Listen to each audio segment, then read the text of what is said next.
Hello, this is Mike with TradeWinds RV Center, here to congratulate you on your Forest River Salem FSX 170SS travel trailer. I'm here to walk you around it, show you how to use a few things to get the best out of your camping experience. Let's start by talking about arriving at the campsite. A few things to take into consideration when parking. On your campsite, leave plenty of room for your awning to come out. On your off campsite, besides your slide, also want you to think about where your power and water connection is going to be. Power is going to plug in here on the rear corner, and your water is actually going to plug in on the end of the unit. So park accordingly so you can utilize facilities at the campsite. Once you arrive and unhook our hitch, first thing we're going to do is level our unit. The unit comes with a hand crank leveling system. Simply crank it to the right to bring it up, to the left to bring it down. Once you got your unit level, next thing we'll do is stabilize it.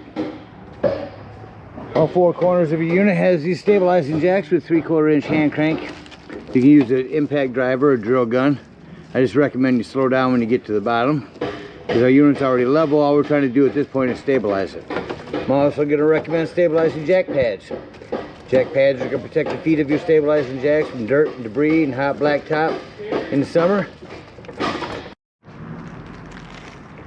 Just a good investment. Use your 10% off coupon, grab a 4-pack from the store, put them down underneath these, and run your leveling jacks just down until they are taut.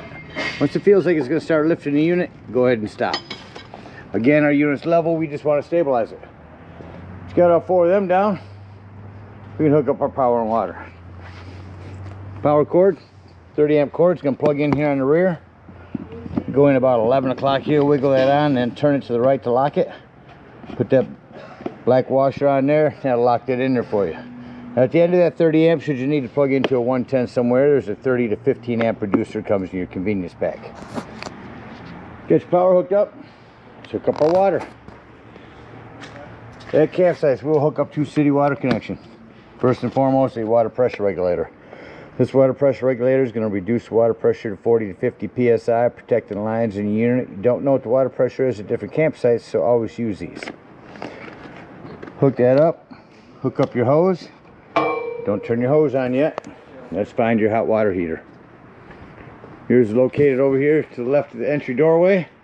And all we're doing at this point, making sure our drain plug's back in there. Throw some plumber's tape around that, not putty. Putty will gum up on you. Plumber's tape, get your rod and plug in there nice and tight. Once that's in there tight, you can go ahead and turn on that hose. And after your hose has been on for a few minutes, you're going to go up beside your unit and open up your slide. To our left as we come in, will be some lights. Let's turn all them on. Down here at the bottom of the slide control, we're just going to hit slide out. Push down on that. Excuse me, push up on it for it to go out. The reason I want you to get this slide out is I want you to go through the unit and open up all of your water taps. Open up all the water lines inside the bathroom, inside the kitchen. Once you got all of your water lines opened up, get all the air out of the lines, get a nice steady flow of water going through them, then you can shut them off. Now let's say we're going to go camping and we're not going to use city water. We're going to go dry camping or boondocking. In that case, we're going to fill up our freshwater tank. No need for a water pressure regulator here. Simply gravity fill this with a hose. Two ways to tell it's full. One, there's an overflow valve right there. Or two, on the inside where you check the levels of your black and gray tanks, there's also a freshwater button. Keep an eye on this when you're filling it up. Don't leave it unattended. Once it is full, remove your hose, put this cap on, and then whenever you want to utilize that water, you'll turn on your water pump. Don't turn on your water pump when hooked up to the city water. That's already pressurized. Alright, we're all set up with power and water. I'm going to go ahead and walk you around the rest of the unit. I'm going to start up here in the front again. Your propane has a regulator here on the wall. Lefty loosey to open.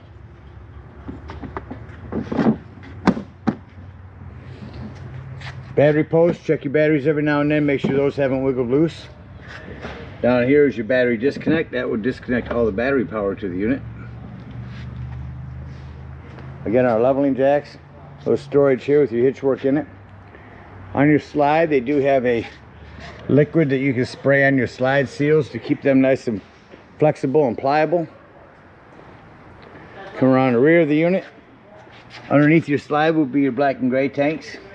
We'll dump those when leaving the campsite. Back here's where you plug in your cable. Again, your power. You're prepped for a backup camera. Down here again is our city water. Spare tire. I recommend getting a cover for this. Keep it from dry rotting on you. Our black tank flush. We'll talk about that when leaving the campsite and dumping our black tanks. Your awning does have a pitch control. Simply pull down on this and that'll tilt your awning. So all the rainwater will run in one way. Coming down our campsite, we've got our low point drains, our black tank flush again, an outdoor shower, 110 in case you need to plug in a crock pot or a TV outdoors, freshwater fill, freshwater drain, our hot water heater. It's a flue for your furnace. A few things on that. One, make sure it's never blocked. Two, if you're running it, steer clear of that. That does get hot. And three, they do sell bug guards that you can put over top of those. Another thing quickly on your awning, your door cannot be all the way open in order to open or close it. So put that at about 90 degrees. Lastly, up here, this is where you can plug in and put a trickle charge on your batteries with a solar panel. Let's take a look on the inside. Coming up inside the unit, first thing I like to point out, your fire extinguisher. Just make sure that you and everyone that's camping with you knows your fire extinguisher is located at the entry doorway in case of emergency. We'll go all the way up to the top here to my control panel and show you. Here's your brand new battery. There's your freshwater button. I said the one to hold down when you're filling up your potable water. Your black and gray tanks. Here's where you turn on your water pump, your water heater. Lights, this would be your exterior awning lights. These would be your interior. On your awning, you only want to run that out until that flap falls down. If you continue to run that out, it will run up on top of itself and start to run itself in backwards. So keep an eye on it when you run it out. Only run it out as far as you need to. Again, your slide control here. Below that, this is just a template in case you ever decide to wire this completely for solar. That's a template telling the techs where all your solar connections are. As your awning comes in, shut off that light and tell you that slam locks work best when gently slammed. Also, coming in the door here is going to be your 12-volt carbon monoxide propane detector. The reason I mention that's 12 volts, always running off your battery. So if you're out dry camping, boondocking, nothing plugged in charges your battery. If you're going to be gone for the day and you don't want this to run your battery down, use that battery disconnect up front. Coming inside here, we've got a self-explanatory microwave. Just got to open them to stop the beep. Light and fan. Above your cooktop. Just fold this glass top back. Push this in to high, and you'll have to use a stick lighter to light these. I thought they were push spark, but they're not. So turn these on, use a stick lighter to light those. Sink. One thing I want to mention on this is your plumbing. Keep an eye on your plumbing. There's an access panel. It's all PEX now. Just make sure nothing's wiggled loose and starts leaking. Start bouncing a house down the road, you never know. Continuing inside here, I want to show you a lot of your ceiling lighting. There's one touch. We'll light it up in here. Go to your fridge. Looks like all your controls are just inside there. Separately for fridge, yep, right there. This is for travel. Swing that around, keep that safe. Our AC unit, turn that on. There's a low fan, low cool, high cool.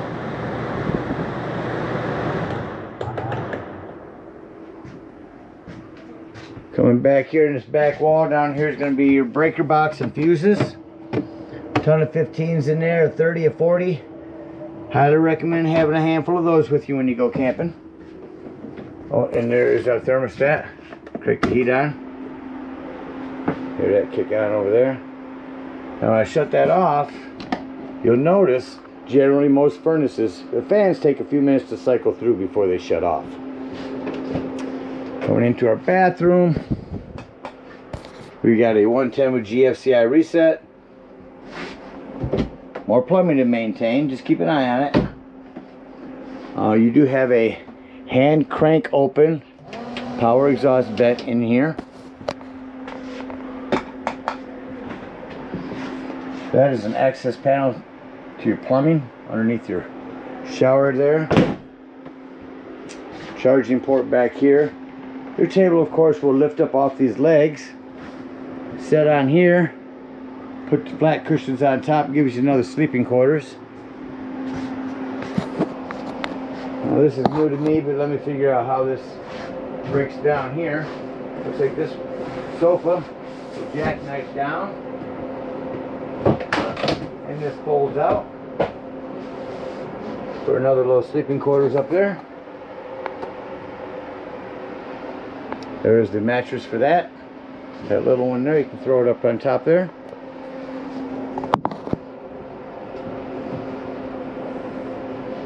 Pretty much just like an accordion fold.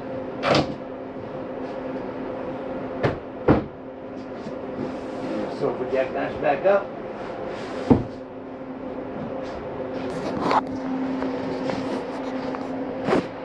Bedroom, you got a Bluetooth speaker here. You're prepped for a TV. You already got a mount.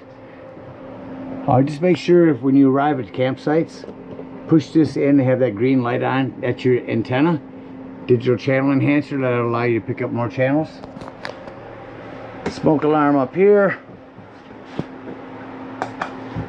Last of the lighting. And that about covers everything in here. Let's act like we're leaving the campsite and close the unit up. Let's start by shutting off my main lights. Now I can walk through the unit and see all the individual lighting. I need to walk through and shut off. These are all one touch. Real easy to shut off. Now I've shut off all of those. Turn back on, if I can find it.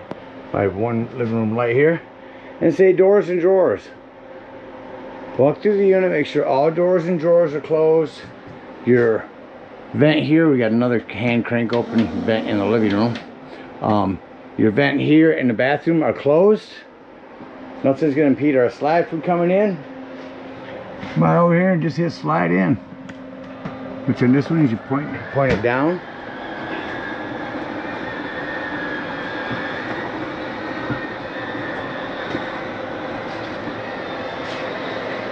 See the importance of having those cabinets down there closed? Nothing in the way.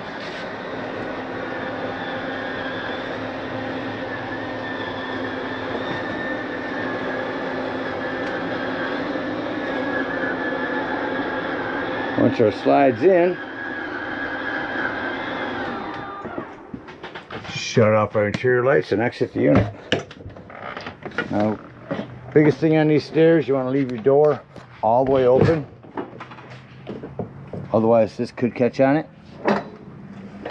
Bring your stairs in, lock that in there. Before you leave the campsite, lock, deadbolt, lift and turn this door. That's how you want that door for travel. Now if we're out boondocking, we're going to get up underneath here, dump that freshwater drain, bring up our stabilizing jacks and head on to the nearest dump station or home, whichever we need.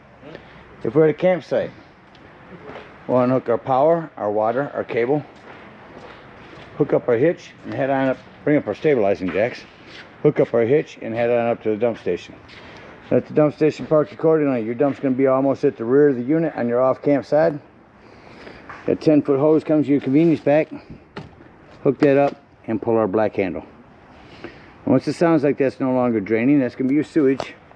Check inside. If black shows empty, come back out here, leave that black handle open, grab the hose at the dump station, and over here on your campsite is your tank flush.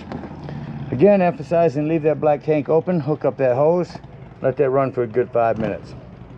It's going to wash all that nastiness out of your black tank. When that's done, close that up. Make sure all that washout water you just put in there has drained. Then you can close the black and pull the gray. Now while my gray tanks are draining, we'll come around here and dump our low point drains. Come to our hot water heater. You don't want to leave stagnant water in there.